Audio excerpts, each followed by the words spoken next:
La salle interrogatoire est un élément essentiel dans toute enquête policière, qu'il s'agisse des suspects ingénieux ou des évasions audacieuses. Voici les moments les plus fous de l'interrogatoire. Commençons par Thomas Robinson. En 2016, Thomas Robinson a été arrêté. Il a tiré sur un jeune homme de 17 ans, nommé Joseph Armstrong. Cela a malheureusement mis fin à la vie du jeune homme. Thomas a été arrêté et placé en salle interrogatoire pour être questionné. Les policiers étaient loin de se douter que le jeune homme n'avait aucune intention de coopérer. Quand le policier s'est penché pour menotter Thomas à la chaise, ce dernier en a profité pour guetter son arme. Une idée dangereuse lui est passée par la tête. Il a essayé de retirer l'arme à feu de l'étui du policier. Heureusement, grâce au dispositif de sécurité de l'étui, Thomas n'a pas pu l'extraire. Le policier a appelé à l'aide. Heureusement, ses collègues sont arrivés quelques instants après. Thomas est maîtrisé et ramené dans sa cellule. Mais voici la partie la plus intrigante. Regardez à nouveau la vidéo et écoutez ce que dit Thomas lorsqu'il essaie de prendre l'arme. Tuez-moi, tuez-moi, tuez-moi. En effet, il criait sans cesse « Tuez-moi, tuez-moi ». Il semble que Thomas essayait d'attraper l'arme non pas pour s'enfuir, mais plutôt pour que les flics le neutralisent. Ainsi, il n'aurait pas à purger la peine de prison à vie pour son crime. Il redoutait tellement sa peine qu'il préférait que les policiers lui tirent dessus et lui ôtent la vie. Passons maintenant à Cantrell Schwartzloh. Ce criminel est reconnu pour avoir réalisé l'évasion la plus rapide de tous les temps. Il a été interpellé parce qu'il était soupçonné d'avoir étranglé quelqu'un. Il a été placé en salle interrogatoire, mais quand les policiers l'ont laissé seul, il lui a fallu à peine 12 secondes pour s'échapper. Il a sauté par la fenêtre et s'est enfui. Un flic est arrivé quelques secondes plus tard et s'est rendu compte de son erreur. Oh non! Mais la question est de savoir si Cantrell a réussi à échapper à la police. Eh bien la réponse est non. Il a été surpris en train de planquer chez un ami, 3h30 seulement après son évasion. Cantrell a été ramené au poste, les flics ne l'ont plus laissé sans surveillance. Examinons maintenant le cas de Cynthia Sabaka. Cynthia était souffrante et vivait chez sa fille Laura et son mari, Geo Wood. Mais durant son séjour chez sa fille, Cynthia a constaté que Geo Wood était très violent à l'égard de Laura et de leurs 2 enfants. Le jour de son 63e anniversaire, Cynthia en a eu assez et a mis fin à la vie de Geo Wood en utilisant une arme à feu. Elle a été arrêtée pour cela et, lors de son interrogatoire, Cynthia a demandé aux policiers si Geo Wood avait survécu à la blessure par balle. Quand les policiers ont répondu par la négative, elle a réagi de cette manière. Is he alive? He's not? Oh, good. Oh, thank you. Elle a commencé à applaudir en répétant bravo. Elle a même remercié Dieu pour la mort de Geo Wood. Oh, thank you, thank you, thank you, thank you, thank you. Oh boy. Voir cette grand-mère âgée se réjouir d'avoir ôté la vie à son gendre est vraiment incroyable. Cynthia a été condamnée à 50 ans de prison pour ce crime, ce qui signifie qu'elle passera ses derniers jours en prison. Passons maintenant à Alonzo Perez.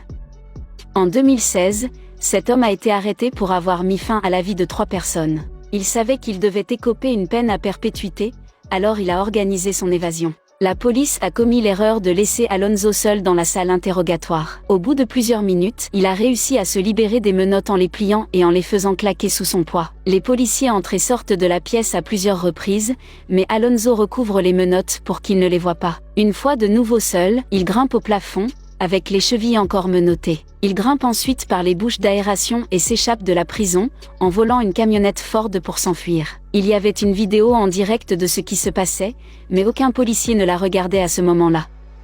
Peu de temps après, Alonzo a été retrouvé et arrêté à nouveau. En 2021, il a été condamné à la prison à vie. Le procureur a déclaré qu'Alonzo était l'un des pires criminels qu'il ait jamais vu. Alonzo avait mis fin à la vie de 3 personnes, dont celle de Mohamed Robinson, tout cela parce que Mohamed n'avait pas ouvert la porte à une femme dans un McDonald's. Apparemment, c'est à cause de cela qu'Alonzo l'a assassiné. Regardons le cas de Jeff Pearson.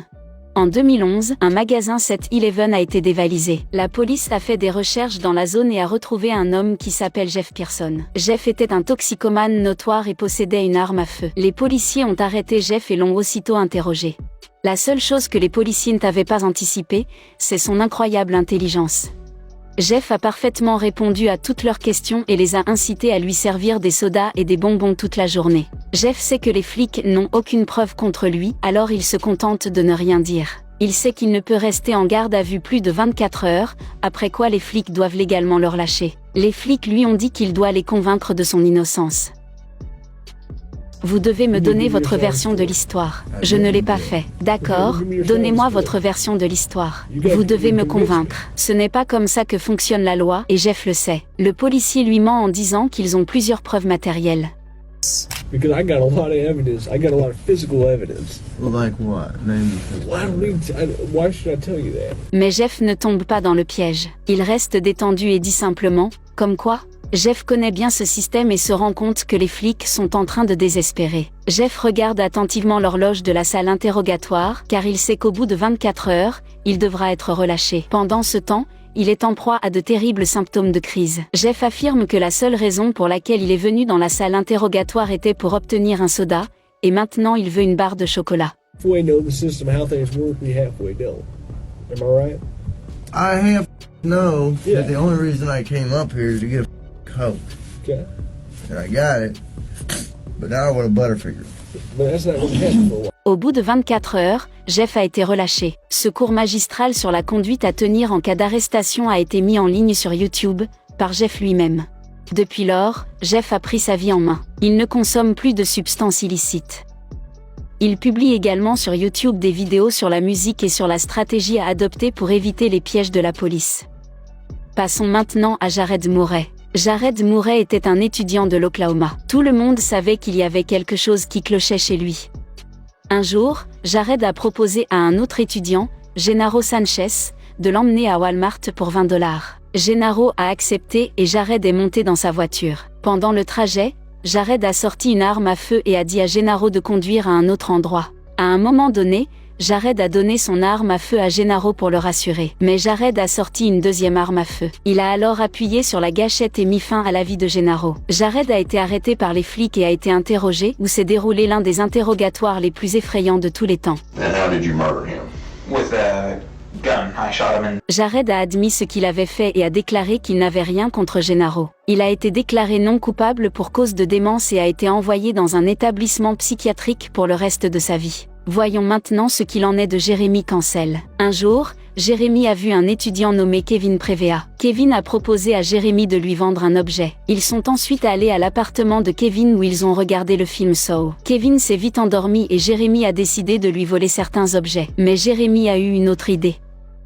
Jeremy a mis fin à la vie de Kevin. Pendant son interrogatoire, Jeremy a déclaré que sa motivation était purement l'ennui. Il n'a manifesté aucun remords au cours du procès, il n'a pas cessé de rire lors de l'interrogatoire car il était ennuyé. En raison de l'horreur du crime et de son indifférence, il a été condamné à une peine de 25 ans d'emprisonnement à perpétuité. Il est insensé que l'on ôte la vie à quelqu'un simplement à cause de l'ennui. Mais c'est exactement ce qu'a fait Jeremy Cancel. Enfin, nous devons nous pencher sur le cas de Natavia Lowry. Natavia Lowry travaillait comme assistante personnelle pour une femme nommée Linda Stein. Linda était manager d'un groupe de musique et femme d'affaires dans l'immobilier. Grâce à cela, elle est devenue extrêmement riche, gagnant des millions de dollars. Natavia a travaillé comme assistante personnelle pendant de nombreuses années, mais un jour, Natavia a volé environ $30 000 à Linda. Linda a confronté Natavia et une dispute s'en est suivie. Au cours de la dispute, Natavia s'est emparée d'une lourde canne et l'a utilisée pour mettre fin à la vie de Linda. Natavia a fondu en larmes dans la salle d'interrogatoire, mais beaucoup pensaient que c'était des larmes de crocodile.